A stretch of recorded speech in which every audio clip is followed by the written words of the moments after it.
We're here with Olivier Pelland, LAMATEL. Olivier, what initially attracted you to the security and telecom distribution sector and industry, and how did you come to your current role at LAMATEL? Hello, first, it's a pleasure to meet you. How it started is, since a young age, I was always enjoying history. And what I noticed is wars are won through communication and not through weapons. If you just look at the world wars... Logistics, basically. Exactly. You know how you can pass information. And as a kid as well, what I noticed is if you're a good communicator, you will always have more success than the same person with the same skill that lack communication skill, because it's always how you attract and everything like this. So this was something that directed me, but without really knowing it. Then later in life, I joined the Navy, like the Army, basically, in Canada. And what I noticed even more was how the communication was such a key role in every ways that you do. If you do a fueling, you have these flagmans, you have the one with the big antenna, everything. And then as I moved, we were brought to the Middle East, the United Arab Emirates. And through my previous work, as I moved for operation manager, from my previous work, I met this company, which was specialized in telecom. And the way I was doing things, the way they were behaving with us, made us connect. And from that point, I moved to LAMATEL. And now it's been 5 years that it's going well. Congratulations. Thank you very much. Reflecting on your career, what early challenge or turning point still influences the way you operate today? I would say, especially 5 years ago with Corona, what we noticed was the supply. And this is not maybe that early, but for me it's fresh, and this is where we learn our biggest lesson, is to have supply. Because the supply chain was totally destroyed in so many aspects, having items that normally people would need like 2 weeks, going for months and months, even sometimes for some company it was years. So this, we already at LAMATEL were good because we're always keeping supplies, big stocks of it. But this reinforced that fact for us that we must keep stock at all time for all the items that we need. This is a strong point. Another thing that I've learned from being younger is take the time to do proper listening. If you listen to your partners, you will understand what they really need. So sometimes you need to develop a product or a way of doing business which is adapted to their needs. You cannot force what you want. You cannot force a product. You see if there's difference, modify it, make it work for your customer or your partner to make it easy for them to sell. So this is something that I've learned. Always listen, active listening, they say. So this is, I think, the most important things with the partner, the customer, and the people with whom you deal, active listening, and that's how you will succeed. Good answer. Working in operations across distributor partner networks demands precision and adaptability. How do you keep your current personal time, and do you have a ritual that helps you recharge? Yes, I think it's important to maintain balance. You cannot keep pushing and being efficient if you don't have a balanced life. So for me, even if I could not do it, I get up with my kid in the morning. I make sure they have their breakfast, their dress, everything. Once they leave, they take the bus, now my life starts. And then I work, and once I come back, the first thing I do, I have a home gym, so I do my workouts, things like this, work a little bit more. Once dinner comes, it's again with the family, what happened today, all of this. I get the business out. These are things you need. I have also an aquarium with fish. This also, when you work on it, you don't think about anything else. So whatever you do, find something you like that makes you not think about work, not think about anything. And then this gives you a proper reset to then go back to your task at hand. So this is, I think, really important. You disconnect. Yeah, exactly. You need to disconnect fully. If no, you're not going to achieve and you're going to burn the battery too quickly. What part of your day-to-day work gives you the most satisfaction? Is it ensuring supply chain reliability, partner success, or new solution rollouts? Something completely different, maybe? For me, I would say it's all of them together. Obviously, having a proper supply chain is really important, making sure that our items are always there. But like I said earlier, we have usually tons of stock, so it's never a problem on that side. But what I get the most satisfaction of is really when my partners succeed. Because as a manufacturer, if your partner don't succeed, you don't succeed. So for me, when I see them, they work on projects, sometimes it can take years. For example, with the defense ministry, things like that, the project takes a while. So to see them after all that time, investment, everything to succeed, this is my success as well. Because I know now they enter sometime a new area and they become stronger. If they become stronger, I become stronger. So I love this aspect as well. And as well, as we listen to our customer, we always try to develop new product. So sometime you come to see me, I know it's not really what you do, but I have an issue with my customer. They want something like this with these specifications. So with R&D, we will work to get you that product so that you can succeed.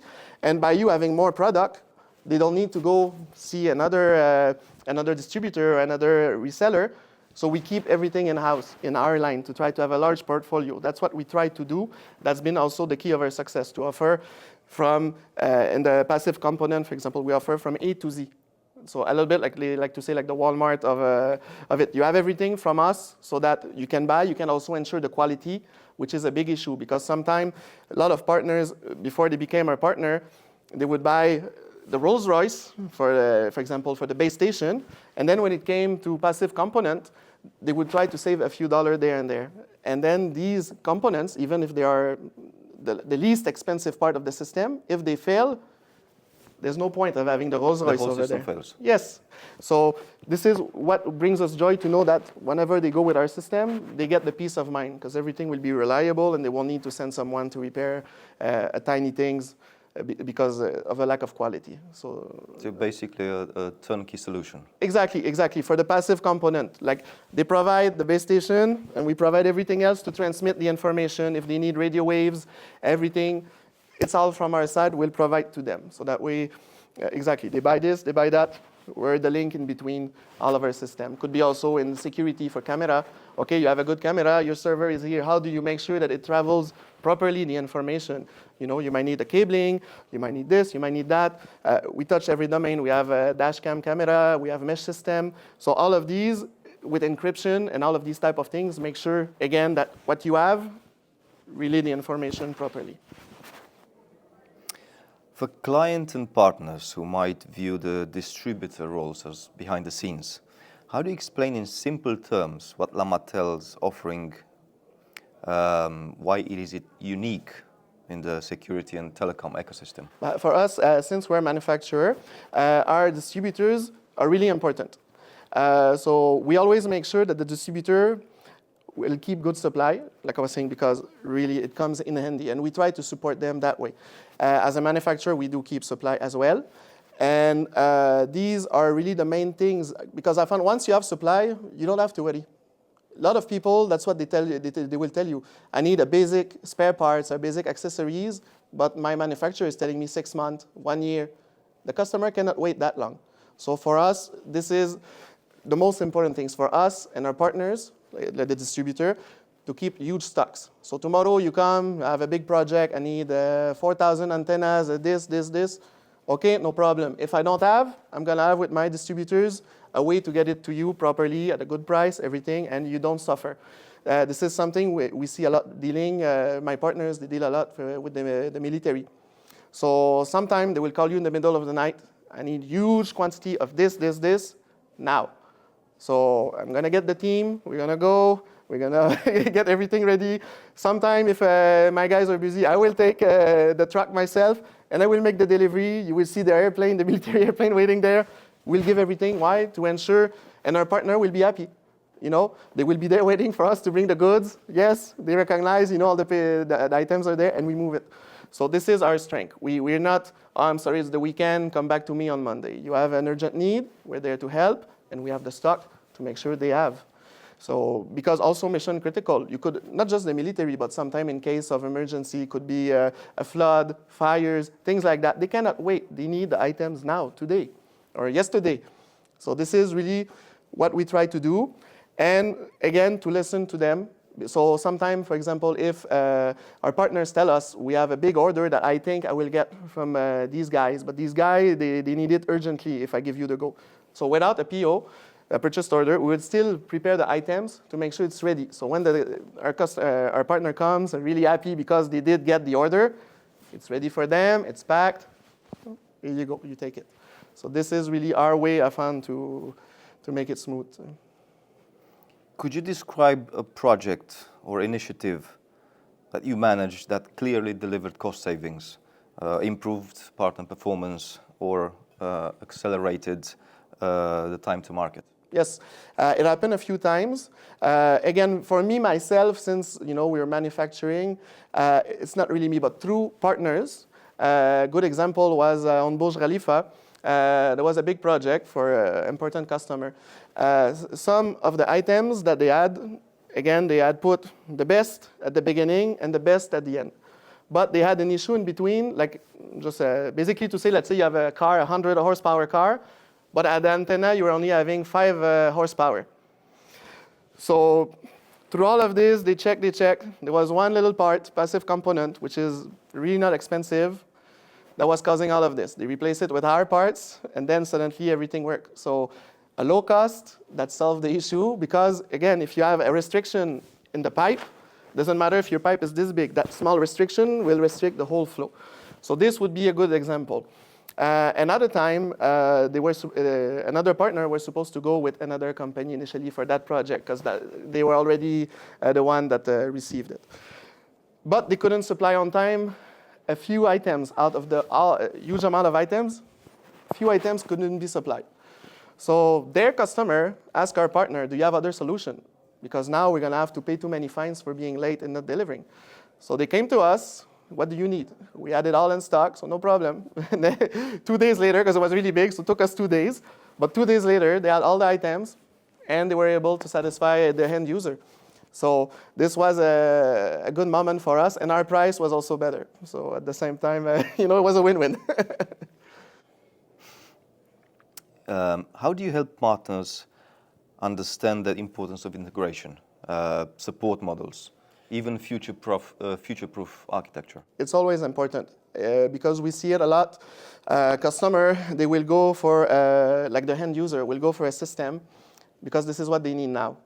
But we know where the technology is coming. We manufacture it, and our partners as well knows because, again, they see what's coming. So this is always an end phase we'll do sometime with them. We'll provide, okay, you need this, your customer need this, but maybe you should go for this item. This one will open a door. So if they want to upgrade later, they don't need to change. The price difference is not big enough for you to justify going for this item. So this is something we do because everything is integrated. Everything is moving fast. Not long ago, everybody were using analog video and camera, in the domain of this. Now look at everything that we have, which is digital. Now the AI is stepping in as well. AI means you need more data as well to transfer. So for us, having all the systems, some of our system, you can swap only a radio later to upgrade it. Because if you have the antenna, it's just the radio behind sometime that you just need. So sometimes we'll tell them, no worry, buy what you have. It's not justified yet. Let's see where it's going to lead. It's modular. Exactly, it's modular. And then sometimes also you can adapt it. So it's really what we try to do, but you need to. Because if no, for a company, you will pay so much. Because you invest, and usually especially if you look at big company, like a big end user, it's a lot of money, millions of dollars they're putting in their project. For them to be told 5 years later, now you want this item, but you need to replace everything, this is not acceptable. So we try also that the product we provide are not only for the big brand. It can work for anyone. So whatever you have which is existing, which still works, don't replace it. Replace only these key components and make it work. But they need to, and our partners are well aware of it. So we're blessed to have really good partners that don't refuse change. They embrace change, and this makes it easy for us because there's always new system. We develop everything as it goes. So this is important. You cannot not adapt for the future. You need to. If no, even them, the end user knows. They will lose the battle. Every big company are fighting nails, how we say it in English, like tooth and nails? Tooth and nails. Tooth and nails to get market shares and position. So if they get a delay in everything by 1 year, they lose big battle, they can lose big opportunities. So everybody, I think, now are well aware. And those that are not, it's up to us to educate and show them. For them, if you can give them real example, like this company, they install these items, they didn't want to go with this one. Now that they still had to go through, here's the cost. This other company, they invested a little bit more money to be ready for future proofing, and now they barely paid anything to be where they are now. So it's only about talking. People understand numbers. So maybe they see a bigger number at first, But over 10 years, 20 years, if they make a lot of saving, it's going to benefit their company to have that money invested where they really need to. I understand. How do you adapt to digitalization and supply chain pressures? For the supply chain part, again, it comes back to having stock. And also, when you manufacture, is to make sure you're not centralized in one country. Because if you're centralized in this country, again, with Corona, was the best example. Everybody paid the price because everything was coming from a few countries. And now you lost that chain of supply. If a conflict arises, you might also lose it. For example, maybe now Romania is happy with Germany. If something were to happen, where do you get the supply now later? You never know these things. So we always try to make sure we have a proper chain of supply which is well distributed around the world. Also, some countries already have a high specialization in what you need. So it's way better to try to use them and develop your product there instead of trying to start from the ground up somewhere else. So this is for the first part. The second part was about digitalization. Yeah. This part, it's extremely important. Again, for us, that's why we base ourselves, it's the transport of information. Either still RF, which is the antenna walkie-talkies, which is still in need, or we have also the radio wave, which is for all of the data transfer. So we provide from A to Z, and for us, we see it. We see it, especially with AI. Before a camera, we need only this much, but now with the AI and everything, you need way more information to move back and forth. And it's not just the volume of data, basically. Yes, and now, for example, also if you go into security, now you have the anti-drone domains and so many more things that they need to have sensors and analysis. That the demand is always exponentially growing for more and more data. So this is where we come in, always making sure we offer them the proper way to transfer the data in the quantity and speed they need, and with safety, encryption, all of these things that makes it safe as well, because this is also a key component, either for military, but even for big company. You don't want your information to be leaked. So this is critical. Digitalization is coming, you cannot escape it. In a lot of countries, they're asking for it now. For example, you need, yes, to have the paperwork, but you should also keep digital copies of everything. So this is coming. Like it or not, this is where we are at, and it's only going to get more and more. The AI, again, taking more space, and all the new sensor, everything. You must go digital, and you must adapt and prepare. Which emerging trends in distribution, security tech, or partner ecosystems interest you the most right now, and why?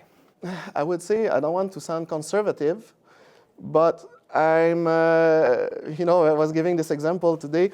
I believe in wedding and the marriage. And to me, this is it. You build trust over time. I see so many manufacturers that try these new approach. They find a distributor, then they want to go this way and this way and this way. And this brings this instability in the partners' network, because now they wonder, are they going to try to bypass me to go direct? Are they going to try to bring more partners to make a war price and force me, because they think if there's new partners, now I'm gonna work harder at moving their product. At the end of the day, if you're the distributor with whom you are your partners, make good money, good profit, they're happy. They work way better than if they have to sell your product for $2. And as a brand as well, it protects you. So for me, I'd rather develop long-lasting partnership, which is maybe old school, but they trust me. And for me, trust is more important than trying these new trends about whatever. I keep my stock. This is old school. I keep the stock. And then I develop long-lasting relation with you. Sometimes we might have our up and down, but I trust you because of everything we did in the past. You trust me because of everything I did for you. And this is really the way for me between partners. I don't try to go new ways or experiment. I like what's steady. In the development of the product, I like to try new ways and experiment. This is where I get the trying, But really with partners, I prefer the old way. I'm sorry to disappoint, but... What keeps you passionate about the distribution side of security and telecom?